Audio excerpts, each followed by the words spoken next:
નમસ્કાર, આપ જોઈ રહ્યા છો નિર્ભય ન્યૂઝ અને હું છું આપની સાથે રીધિ।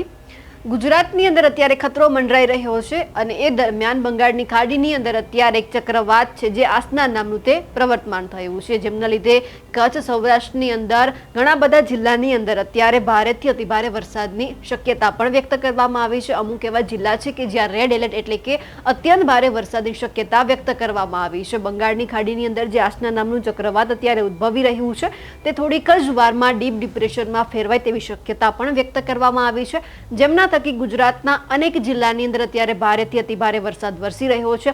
કચ્છના વિસ્તારો હોય કે પછી આ બાજુ એટલે કે સૌરાષ્ટ્રના ઘણા બધા વિસ્તારો હોય, રાજકોટ, જામનગર, પોરબંદર, ગીર સોમનાથ, જૂનાગઢ, આ બધા જ વિસ્તારોની અંદર અત્યારે અત્યંત ભારે વરસાદ વરસી રહ્યો છે। છેલ્લા 3 થી 4 દિવસ દરમિયાન આપણે જોયું હતું કે ગુજરાતની અંદર અત્યારે ભયંકર સ્થિતિ ઉદ્ભવવા પામી છે, એટલે કે વરસાદ રોકાવાનું નામ નથી લેતો। એક તરફ અત્યંત ભારે વરસાદની આગાહી કરવામાં આવી છે તો બીજી બાજુ જે અત્યારે બંગાળની ખાડીની અંદર પણ ચક્રવાત અત્યારે ઉદ્ભવી રહ્યું છે તે ક્યાંક ને ક્યાંક ગુજરાતને હવે ગમરોડવાનું શરૂ કરી દીધું છે। છેલ્લા 3-4 દિવસથી આપણે જોયું હતું કે સૌરાષ્ટ્રની અંદર સાતમ આઠમના તહેવારો પણ વરસાદે બગાડ્યા અને બાદ પણ હજુ પણ વરસાદ યથાવત છે।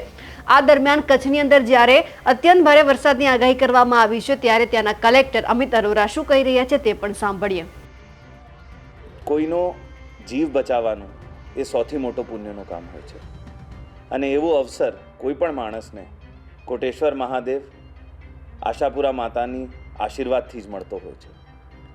કચ્છના ઉપર જે ડીપ ડિપ્રેશન 2-3 દિવસથી હતો, હવે આવતીકાલે સવારે એ ચક્રવાતમાં કન્વર્ટ થવાના છે, ત્યારે ખૂબ જોરથી પવન ફૂંકાશે।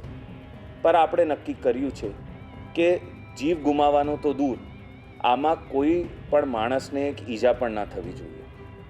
એના માટે આ 3 તાલુકા માંડવી, અબડાસા અને લખપત, એનો એક પણ માણસ સવારે 4 વાગ્યાથી સાંજે 4 વાગ્યા સુધી કોઈ પણ કાચા ઝૂંપડા કે કાચા મકાનમાં ના હોવું જોઈએ। જે કંઈ માણસો આપણા ગામમાં, આપણી શહેરીમાં ગરીબ માણસો હોય, કાચા ઝૂંપડામાં રહેતા હોય કે કાચી પતરાવાળી દુકાનમાં હોય, એને આપણે સવારે 4 થી સાંજે 4 એ 12 કલાક માટે ગામની પાકી શાળા, કોઈ વાડી, કોઈ ધાર્મિક સ્થળ અથવા જરૂરત પડે તો પોતાના ઘરમાં રાખવાના છે, જેથી એને કોઈ પણ પ્રકારની ઈજા ના થાય। સમય બહુ ટૂંકો છે એટલે તંત્ર એકલું એ કામ ન કરી શકે, પણ મને વિશ્વાસ છે કે કચ્છના મારા ભા બહેનો એમાં મારા સહકાર આપશે અને એના ગામમાં, એની શહેરીમાં જે ગરીબ માણસો કાચા ઝૂંપડા કે કાચા મકાનોમાં રહે છે એના માટે સંકટ મોચનનો અવતાર ધારણ કરી એને સલામત સ્થળે ખસેડશે। કોઈ પણ સંજોગે એના ઉપર જોખમ આવવા દેશે નહીં।